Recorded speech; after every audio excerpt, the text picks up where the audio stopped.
The good news for May 25 for us was getting or receiving or being into the top 50 architects for tiny house design competition. And thanks to all of you, you have been following us. We are almost 300 subscribers now. And today I'm going to explain our design, which was there into the top 50 shortlisted designs.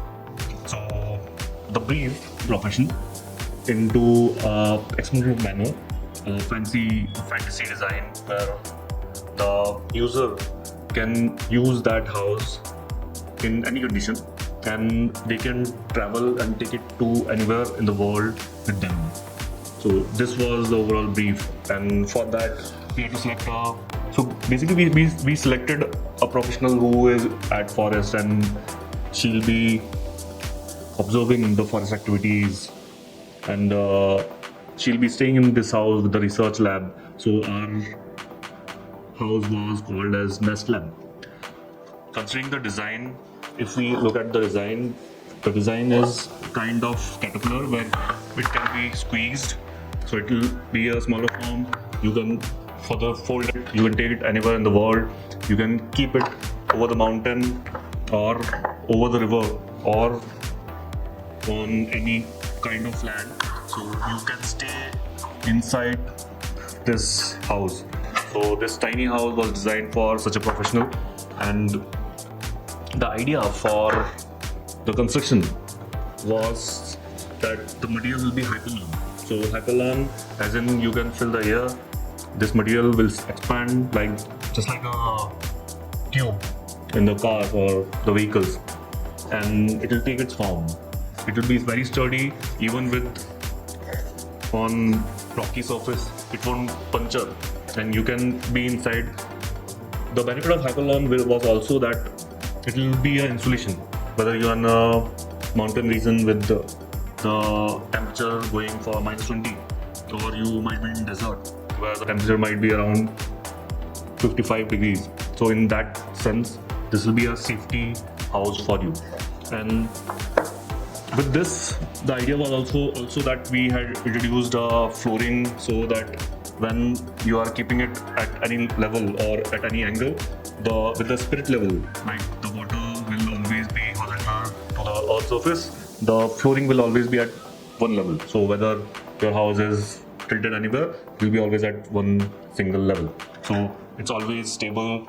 There were one small toilet, one bedroom with a lab inside to study, and the openings were on both the sides, so you can take a look outside while you are inside, and you can observe. You might have your telescope to watch bird or to understand the organism or study any species into the forest. So that was the idea while designing this house. This was one of the most beautiful houses you will ever see. Thus about this competition was its brief. Designing something that small, which is just 300 square feet, yet making it feel like real home. That was a puzzle we could not resist. It pushed us to thinking what people actually need. So more than it just being a challenge, it was more of an opportunity for us to design a small space, but yet making it comfortable and efficient in all its needs. Beyond it just being a small space, what really drew us to this competition were its ideas. So ideas like sustainability, off-grid living and mobility, which we feel are really relevant these days as people are rethinking on how they live and what kind of footprint they leave.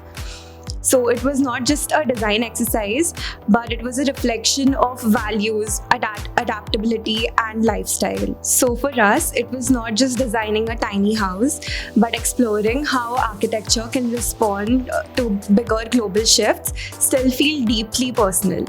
What was your thought process while designing for the Tiny House Architecture Competition 2024? So while designing Nest Lab, we were just not thinking about the structure, but a companion which could be carried easily and set up quickly. We also took inspiration from origami, how it could easily fold and give the strength to the structure. It also helped us to design something compact but tough. We also took inspiration from spirit level, how it could adjust according to the different terrain. Nest Lab has a self-healing membrane. Also, it consists of solar cell for efficient living, and it has a camouflage pattern to get merged into the surrounding.